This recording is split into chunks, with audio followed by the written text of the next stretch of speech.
Dustin Boydell. What's up, my dude? What is happening? Good afternoon. How are you? Do you think Rick Tocchet told Manny Malhotra to watch the Rusty and Dusty Sideshow? Well, I just think that, from what I've seen from Manny this year, him and I have similar strategies in how to coach hockey. Truth. Which is good because that's one of the reasons why we like Manny. Absolutely. He adjusts to what's in front of him.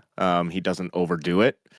And he went back to a line that has been extremely successful in these playoffs at keeping the puck in the offensive zone. They don't necessarily have to score every time they're out there, but Blake, Kara, and Smith together are a very dangerous trio. They forecheck hard. They keep the puck in the offensive zone, like I said, which is really good at grinding down the other team and allowing your offensive players more of a chance to get a few off the rush, which we saw. We saw McWard jumping up there and getting that 5-hole goal in the second period, and the one that Carlson got in the first period on the power play was kind of a rush play with a great shot from the slot, and then DiGiuseppe again was a rush play coming down the far side and a shot from that great spot right in the middle of the ice. Just really awesome stuff out of Abbotsford. Shelovs too. We talked about him last game, and I had mentioned that he's been absolutely unreal in the elimination games for Abbotsford this playoffs, and he continues to show that. He has that clutch gene. 2 huge saves in the first 5 minutes of this game to keep it 0-0. Both on Ty Fellhaber, who had 4 huge chances in the first period to bury one, and Shelov standing tall and showing what he's capable of doing when all the chips are down. Yeah, lots of good stuff to talk about. So many ups there. It's funny to see too, because even you talk about Chelov's bouncing back, but I felt like Cole McWard had a pretty rough game last game, and then tonight scores a goal, and then immediately after, like you said, got a chance that looked very, very similar, making a move like he's Todd Bertuzzi out there or something like that. But Cole McWard definitely turning things around and being a really solid piece of that defensive pairings tonight. Oh, for sure. And it makes it easy to rush the puck up when you have Ty Glover laying a guy out like a linebacker in the NFL. Oh, my goodness. What a hit that was.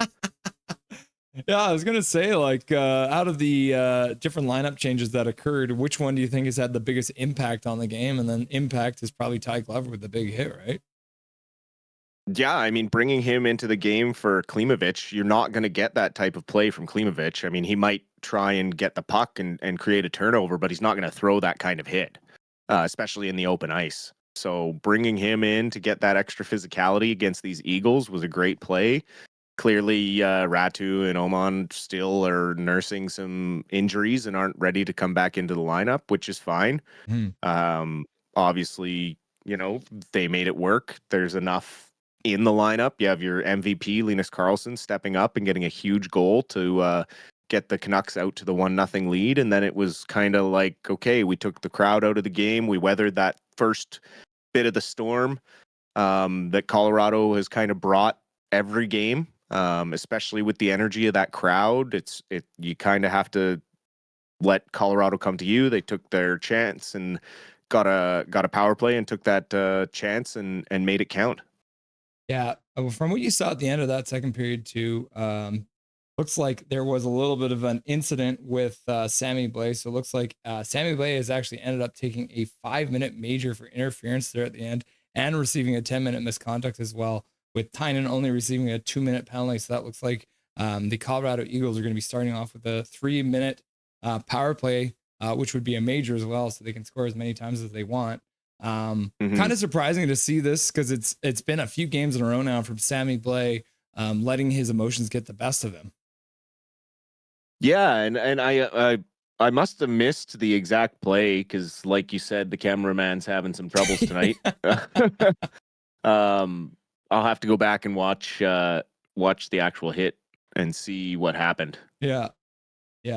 But yeah, there was definitely someone on the ice after that. So we'll have to wait and see when we get the replays out of when they start the third period here. But yeah, Sammy Blais putting the Canucks down by a man to start the period, looks like. Or I don't know how they'll shake out. It's always weird. So it'll be not a power play for the first 2 minutes, and then the last 3 minutes of the 5-on-3, then it'll be a power play or some nonsense like that. That should be how it happens. 4-on-4 for 2 minutes, and then the last 3 minutes it'll be 5-on-4 for Colorado. Okay, that makes sense. Yeah. Yeah. So Yeah. Jet Wu, I want to talk about him too, because Jet Wu does get the assist on the second goal, the Phil Di Giuseppe goal. But Jet Wu as well, just another defenseman. He is playing like he's a forward. He's on the forecheck, and it's been looking really, really good out there. Yeah, no, absolutely. Just doing his best to provide that veteran presence on the blue line. He's been playing incredible, and when you're getting that contribution offensively from your blue line, it makes the game a lot easier. You can stretch the game out, and they have been able to kind of get a few odd man rushes, a little more space from Colorado this game that they haven't gotten in the last 3 previous to this one. Yeah. So there was a little bit of other stuff that we want to talk about for Canucks related things. The the Vancouver Canucks have a couple of people playing over. So the USA ends up winning gold at the World Hockey Championship. The first time they even made the finals in like 92 years or some nonsense like that. Can you tell us who we should care about playing for Team USA and what they ended up? You actually want to talk about what they did at the end when they got the trophy as well. Yeah, of course. The two obvious ones are Connor Garland and Drew O'Connor over there playing for Team USA. Am I forgetting somebody on USA? I don't think so. No, those are the two. So you always love to see any player having success on the international stage because it adds a level of confidence to your game and just a different aspect of having team play because you're kind of a raggedy bunch that's thrown together last minute with this world championship because it happens so quickly after the regular season. You never really know who's going to want to go, who's going to have injuries. So to have a couple of guys who had a tough year here in Vancouver with all the ups and downs and controversy in the locker room, to go over and get that, to be able to bring that positive experience back to the locker room in the fall when training camp starts, and it's just great. And then the classy move of having a Johnny Gaudreau jersey ready for the trophy ceremony, just gives you goosebumps and brings a tear to your eye as a hockey fan because it's just such a tragic situation what happened to him and his brother last summer, and he absolutely would have been considered for this hockey team had he still been with us. So props to Team USA for that move, and congratulations, of course, to Connor Garland and Drew O'Connor on their gold medals. Yeah. Rip Johnny Gaudreau was very, like you said, very classy move. Zach Werenski going back to the locker room to grab it before they got the trophy so they could have him out there with them. So cool to see that. Nice to see, because obviously I was kind of rooting for the USA at the Four Nations just for that. Or the Columbus Blue Jackets or the Calgary Flames, but obviously none of that has panned out. So it's good to see some positive things happening for that Gaudreau jersey getting a win this year. For sure. And then the other game, the other final, I guess it's the relegation game, I guess, or but Sweden ends up winning bronze with Marcus Pettersson in there. The thing I did note about Marcus Pettersson through this tournament, I think he ended up as a plus 14 or something like that through 10 games played. So was one of the big defenders on that Sweden team that ends up winning bronze. So that's got to be a good sign for the Vancouver Canucks moving into the fall. Oh, for sure. Especially when they go out and get Bowen Byram and bring him over with Tage Thompson. Another couple of gold winner there in Tage Thompson. Yeah. Very, very cool. Yeah. Tage Thompson. Future Vancouver Canuck. Did you hear that line the other night? Yeah. Yeah.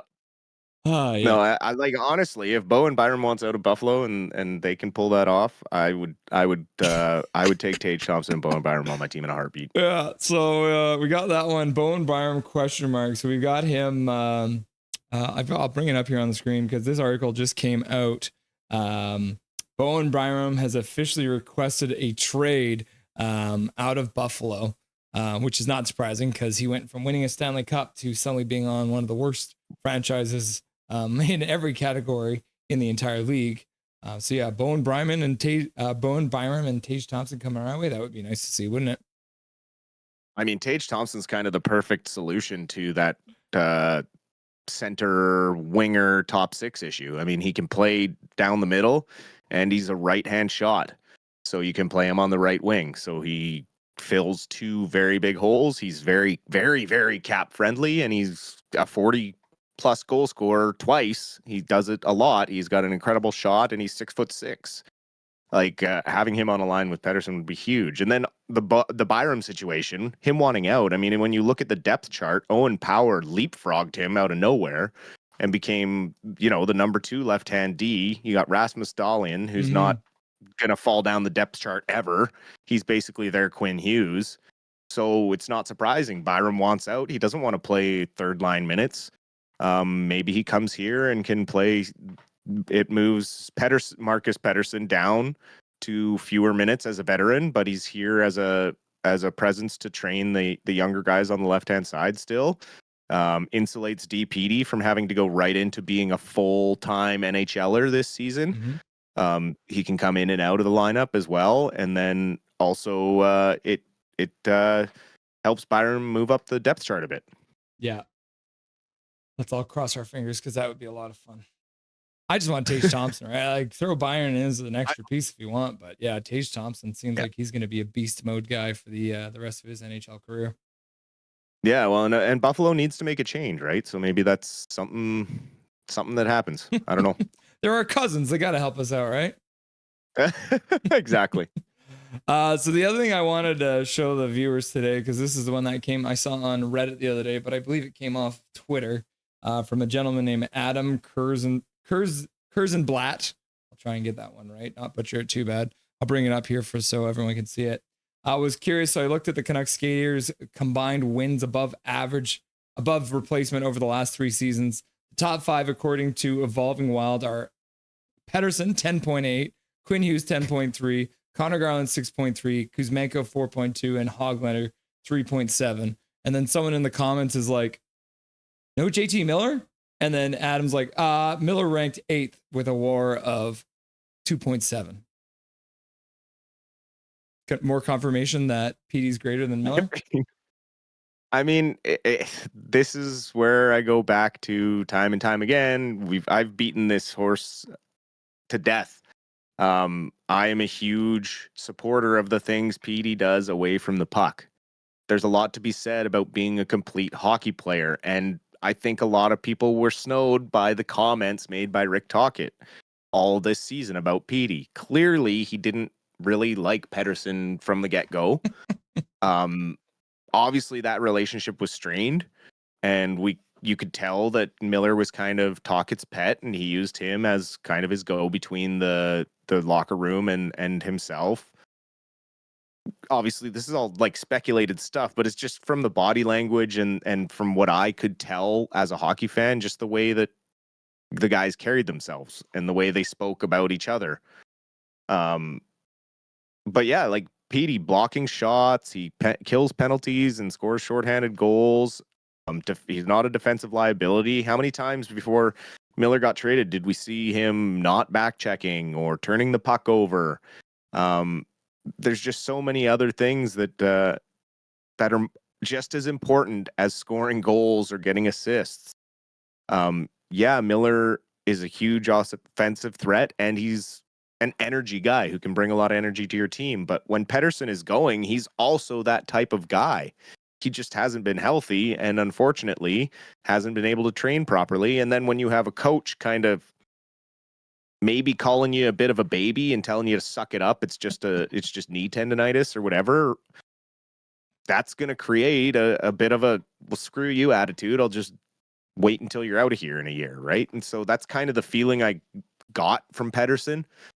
Just kind of biding his time until Tocchet was gone, because I mean he has the contract, Tocchet didn't. So I would really expect a huge bounce back from Pettersson coming in the fall. Yeah, we all love to see that. Hopefully he can get all the training he needs this off season, getting some R&R. I hope he puts some more meat on his bones too, because we were looking at Anthony. Oh no, we were looking at one of the other Canucks prospects, and he is 5'8" and 165 pounds, and Pettersson is 6'2" and 176 pounds. Yeah, that's my Christmas wish, that Pettersson puts on 15 pounds. Well, it's hard to weight train if one of your knees isn't supporting your weight properly. I mean, like, realistically, if you're wanting to improve your skating strength, you're going to be doing squats and leg presses and putting an extreme strain on your knees. That's a little tough to do if you have a nagging injury in one of your ligaments, like tendonitis or things like that. I mean, we've seen it elsewhere around the league where teams have kind of started arguing against players. I mean, look what happened with Jack Eichel in Buffalo. I mean, they argued with him to no end about his neck surgery that he wanted to get. And instead, it ended up him being disgruntled and requesting a trade at a young age, ending up in Vegas and absolutely dominating over there. That's kind of the situation with Pettersson. Like, you could see it going down that road. And if they had given up on him early and traded such a young player, like, I would have been mortified. Yeah. Yeah. Oh, I think we're closer than we feel. It's always harder at the end of the year, and we'll be feeling great in the fall once they've traded for Tage Thompson and Bowen Byram, and we'll be laughing heading into the 25-26 season. I don't think we'll have to wait that long. I think by the end of this month, we'll have a lot to talk about. Yeah, we'll Draft time and July 1st, we're going to have a lot to talk about. We're going to have to do a show, I think. Yep, agreed. Yeah, well, Wednesday's my day, so I think we're going to have to start looking at, once the all the season's all wrapped up, it's going to be a Wednesday feature for everyone who will be going sick without seeing some Rusty and Dusty Sideshow. Absolutely. Cool, Dustin. Enjoy the third period. Let's keep in touch too, if we can. Maybe do a quick one at the end of the game, depending on what the length of the game is. But I know you got to head off quick, so just shoot me a note, and we'll see what happens for the post game.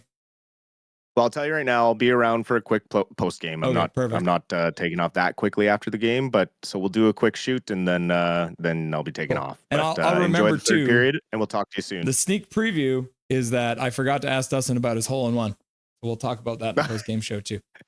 All right, buddy. Sounds good. Enjoy the third. Nothing is perfect.